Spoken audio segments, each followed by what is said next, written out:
One of the things that I really wish I was taught when I was younger, which never happened, was how the mind actually works. When I was child, teenager into my young adult life, I was severely depressed as a result of different traumatic events that happened in my life. And looking back then, if I knew what I knew then, what I know now about how the mind works, it might have, I'm fairly certain it would have helped me in understanding my thinking and understanding my feelings, which I was never told by a doctor or a counsellor. So, there are two parts of our mind. There's the conscious mind and the subconscious mind. The conscious mind is your logic, your ration, your reasoning. It's the part that's paying attention to me right now. It's your immediate focus. It's the part that says that makes sense. It's got a very, very limited capacity. It can only do one thing at a time, or it can jump between a small amount of things at any one time. It's your immediate focus. Fairly certain I said that already. On the other side is our subconscious mind. This is the most powerful creative part of your mind. It's a huge, huge part that runs automatically in the background, doing hundreds and hundreds of things. A lot of it is outside of your conscious awareness. It holds all of your belief systems. It is your emotions, your imaginations, and the most creative part of your mind. Anything that we can't start doing, can't stop doing, do outside of our awareness, do without thinking, without realizing, or can't control doing, that is because there is a subconscious pattern of thought driving that behaviour. Now, up until around the age of 8 or 9, we were almost purely subconscious in how we process things. We saw things, we learnt, and those things then went onto our map of reality, or our idea of how the world works. Then, around the age of 8 or 9 was when our conscious mind started to develop.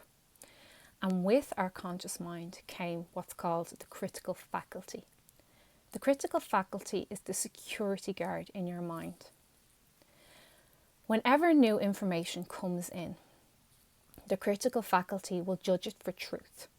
And if it doesn't line up with or isn't compatible with what's already in your subconscious mind, the critical faculty will reject it as false, no matter how truthful it seems.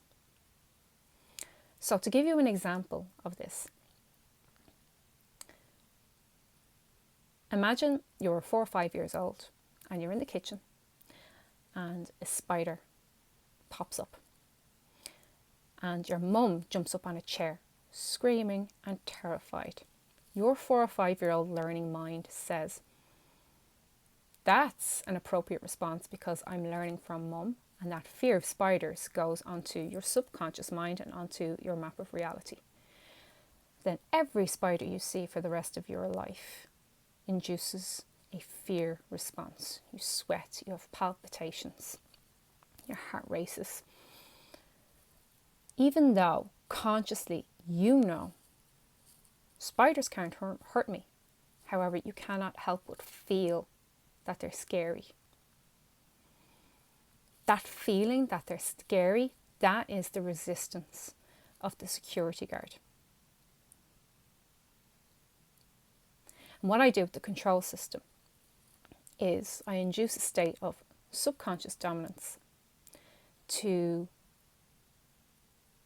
bring everything that's relevant forward to change the patterns. So instead of bypassing the security guard, we just increase our subconscious dominance awareness, and deal with everything outside instead. It's the security guard that makes people find it so difficult to control how they think, feel, or behave. Consciously, logically, they know that this feeling, this thought, whatever it is, it's not sitting there. It's not sitting well in the back of your mind, and you're finding it really difficult to change. The thing is, whatever's learnt on a subconscious level,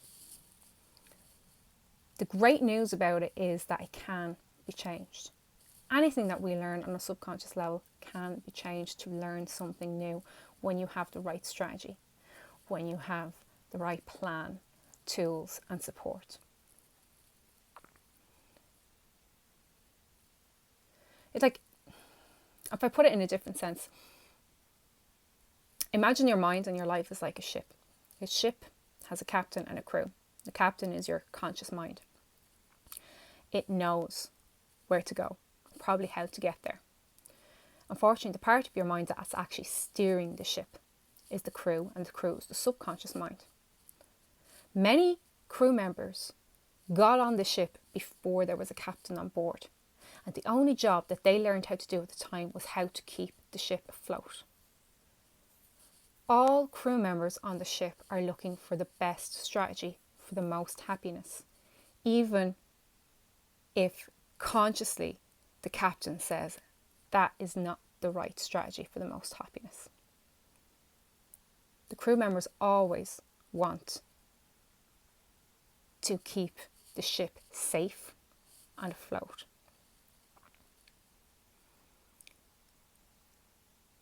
What's happening when we have things that we can't control, thoughts, feelings, or actions that are overwhelming, is there is a crew member steering the ship in a different direction than the captain wants to go, or refusing to sail at all. And what use is a ship sitting in harbour?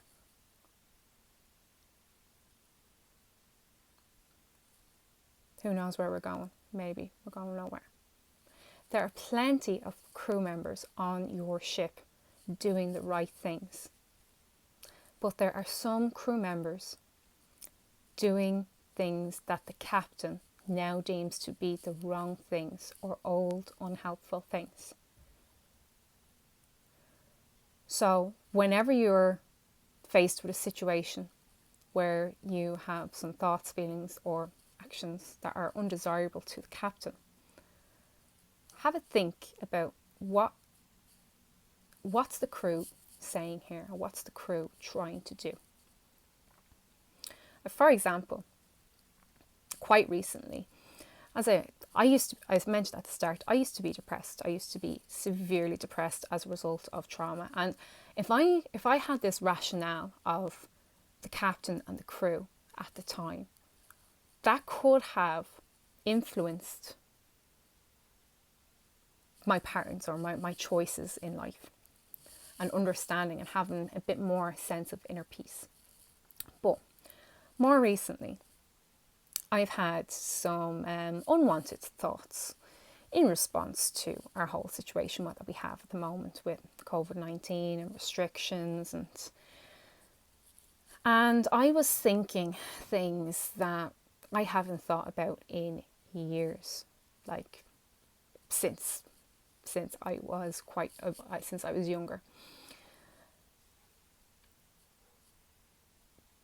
I was thinking that I was backed up into a corner, and I could only imagine taking my own life. And it's the same thing. Consciously it goes into your mind, that's not what I want to do, and then subconsciously it's pushed away.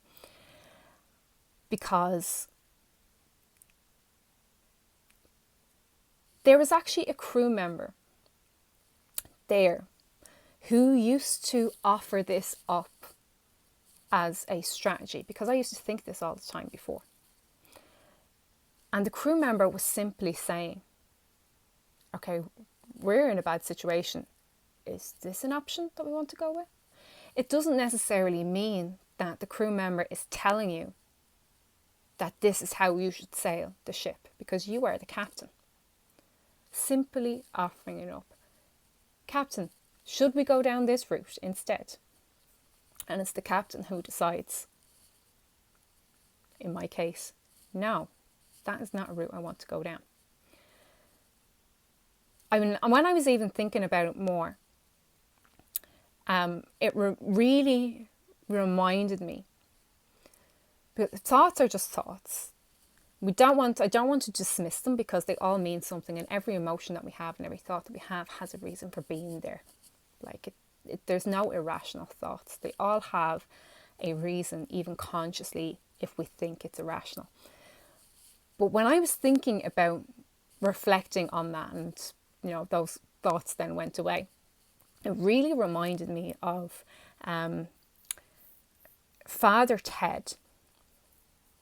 The episode is called Speed 3, where the milkman puts a bomb on the milk truck, and Dougal spends the whole time circling a roundabout.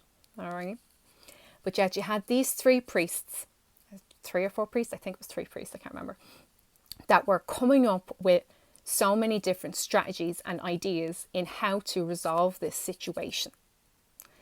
And the one priest kept coming up with, can anything be said for having another mass? Now, I know my thinking was quite serious, but if you line it up, that's this very, very similar as one of my crew members. Just, here's the idea again. Here's the idea again. Here's the idea again. And everyone else on the board going, okay, it's an idea, but we're not going to go with that. We're not doing that. So yeah, that's basic. I hope anyone who hears this, I hope it gives you a bit of an insight and understanding in how and why you have certain thoughts, actions, or feelings that might be I can't think of the word, conflicting with your logical mind and the direction where you want to go. There is reason for it. And the great news is, as I already said, anything that's been learned in a subconscious level can be changed. And what I do with clients is we access those crew members and we just promote them to new jobs, and we let them know that those strategies that they did before are no longer useful, no longer helpful. They don't sail the ship in the direction that the captain goes in. And the crew members are always, always more than happy to make those changes when they're given a good enough reason that the reason to change is better than the reason to stay the same. So this video went on a little bit longer than I intended, but I hope you found it helpful. Take care.